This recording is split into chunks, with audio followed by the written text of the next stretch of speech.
6 key events to watch for real estate in 2022. A bit of all the past transactions collected. The data are the past. Future we cannot predict, but with past transactions we can foresee the future. Here are the 6 key events to watch in 2022. I believe this year there will be a lot of challenges even for home buyers, home sellers themselves, because you don't know whether now is it a time to sell or is it a time to buy. Okay, because there are these 6 key events happening all at the same time in this year in 2022. Okay, mainly Russia-Ukraine war, stock market crash, the rising oil price, inflation, okay, rising interest rates. This one is quite obvious. Now the fixed rates are all going about, I think 2.25 already. Fixed rates for those fixed for 2 years and fixed for 3 years. Banks are already calling this kind of rates already.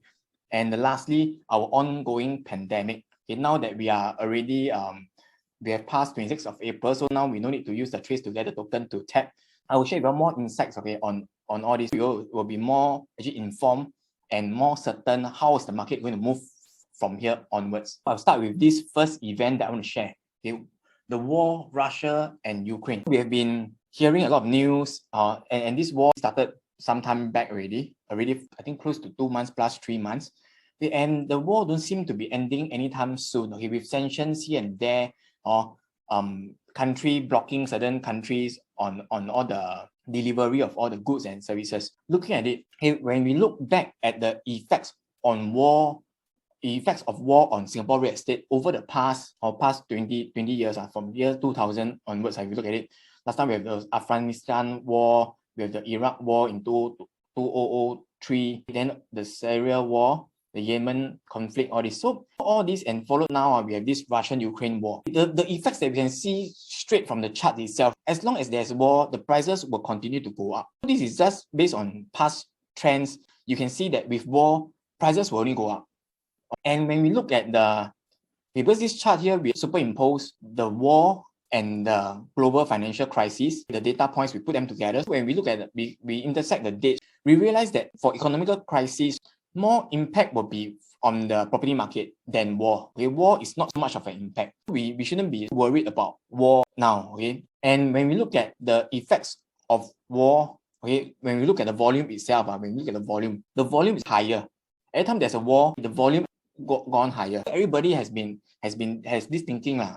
Since there are war out there, stock market confirm going to crash. I put all my money into real estate. Okay, which is a safe haven. When you keep the real estate for long term, definitely with inflation, your real estate will go further higher in price. Next, let's look at this event number 2. Okay, stock market crash. Everybody is like waiting for stock market crash before they buy anything or whatever. Sometimes you ask yourself, is it worthwhile to wait? Likewise, waiting for real estate market to crash. All this, when you look at the data point, you look at this stock market and property market. You look at the attacks. Okay, for this first one here is the 911 attack. You see the recovery for all those events, for the war, the financial crisis, and let's say our COVID. You look at all these events, they are all very, very short term. Okay, short term. And then you look at the recovery period is on a longer term period. Looking at it, right, don't get affected by all these crises. Believe in the stability of our real estate market in Singapore. The recovery will definitely pay more folds than the crisis. If now you think that the market is already on the high side and you feel that the market is not going further higher, then you hesitate and you don't want to buy.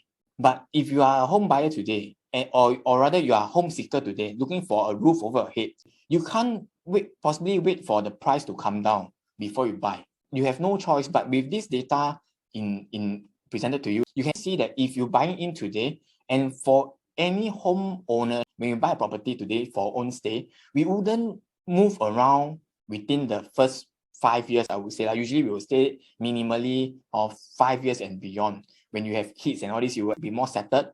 You will maybe upgrade to a bigger unit, maybe 8 years or 10 years down the road. When we look at property cycles, you look at the time period, seriously, all 10 years, you can see the spread is, if you stay there longer, definitely you will not be hit by, as in the downward movement of the market. You will still stay there through, and you sell it when you appreciate further. That's one thing for sure, that Singapore property, be it the ups and downs, okay, the ups is always higher than the previous high. That's why we should buy a property in Singapore, stay for longer term. And as I shared earlier, when the market go downturn, the safe zones will be invest in stable assets. Stable assets, real estate is definitely stable, all right? Because for real estate itself, because of its illiquid, it is not so easy to dispose of in the market. And even if you can sell it fast in the market, it will take 3 months before you can get the money back. That's one reason why stock market can crash overnight, but not real estate market. This is one thing that if you understand it correctly, if you have extra money, all this, put it back all into real estate, because real estate will definitely pay it back to you. All right. This part here on the ups and the down, I was trying to say we have more uptrends. Okay, if you remember this chart that I shared earlier, we have more up period. Okay, more up period than the down period. Okay, down period is very, very short. As if you buy a property then hold long term, you will hit more up period, whereby anytime you want to cash out during the higher trend period, you can cash out. That's the beauty about real estate investment. Okay, next thing, point number 3, third event on the rising oil price.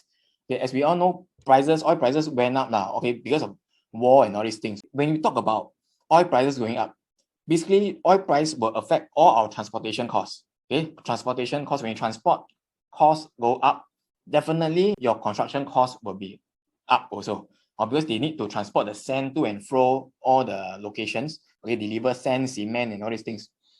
And with these two prices going up, home prices definitely will go up, because developer won't be selling you lower than their original cost price. All these are their sunk in costs already. These are the costs that they already need to pay.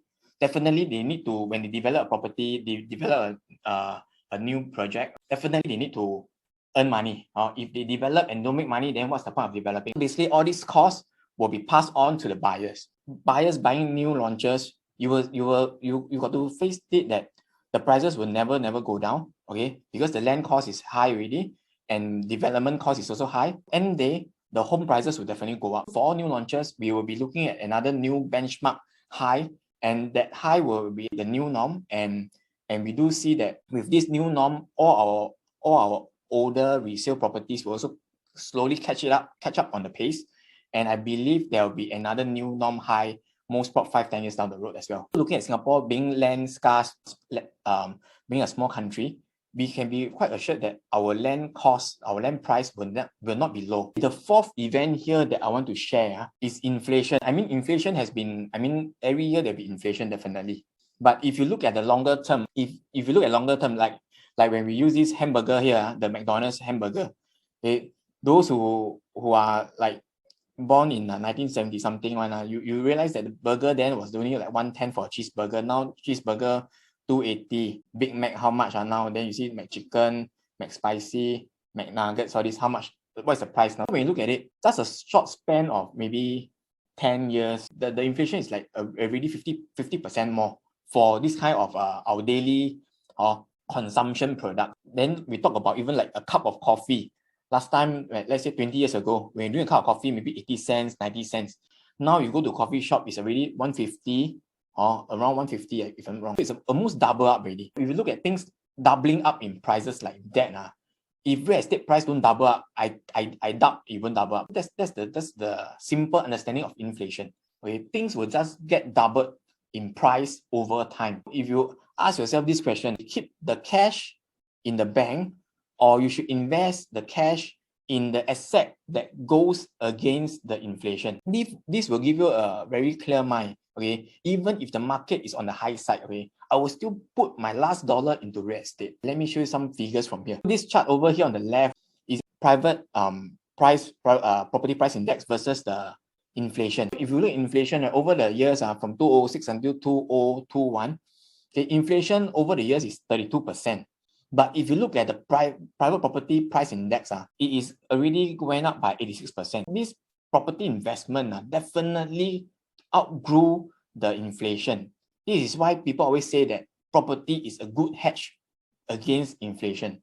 This is just based on trends. But I believe trends will also give you some assurance that inflation is something that is there forever, and it will not be inflation will definitely be higher and higher. The cost of things will definitely be higher. That's one thing for sure. The fifth item here is the rising interest rates. This one pretty hot. Since the beginning of this year, January when the Fed say that, oh, we will increase by 75 basis points or something like that. It's at least a 0.75% increase in bank rates. But how much more we won't know, but that's what they foresee it will increase.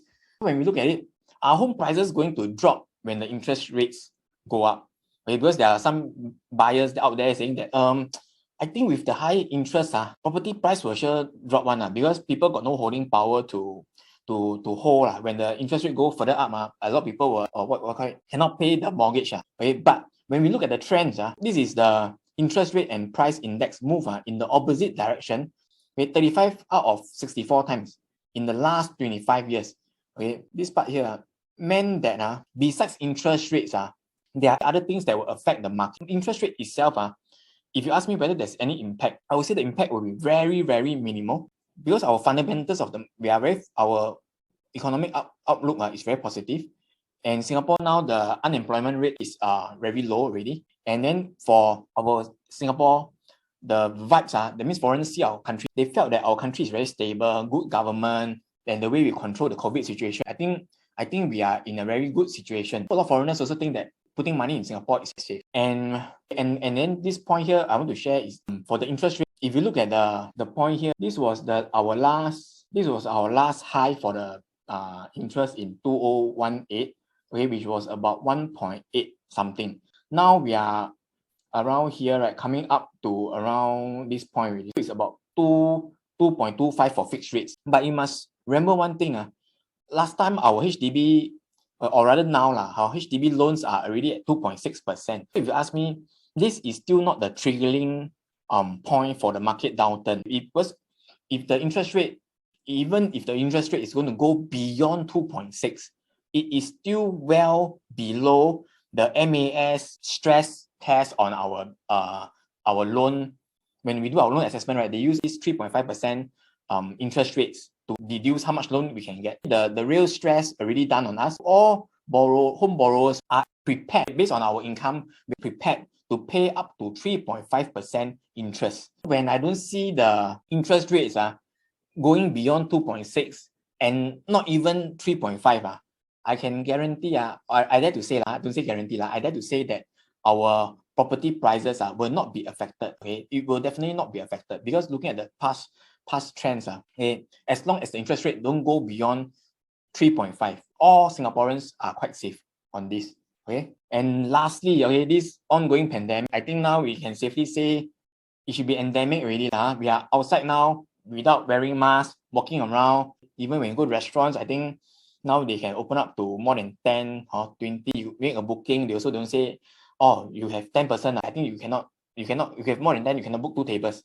Now no more. Now you call, you want 30, 50, they also do for you. Okay, no problem. When we look at this kind of virus outbreak, last time we have SARS, we have H1N1, we have the recent one is COVID-19. All these are not so scary if you look at it. SARS, that was the first time we encountered such a pandemic. That time, it was first time in the many years, first time we have such a virus type of attack. The market was shaken. Okay, nobody dared to really step off the house. Then followed by the H1N1, okay, H1N1 period, which is the swine flu from those animals. So it didn't really affect us. Then when the COVID hit again, you can see the trend is going up again. What COVID affect? What COVID changed our behaviors? Because of this work from home culture, people start to buy bigger units. We do see a strong demand from upgraders to buy bigger units.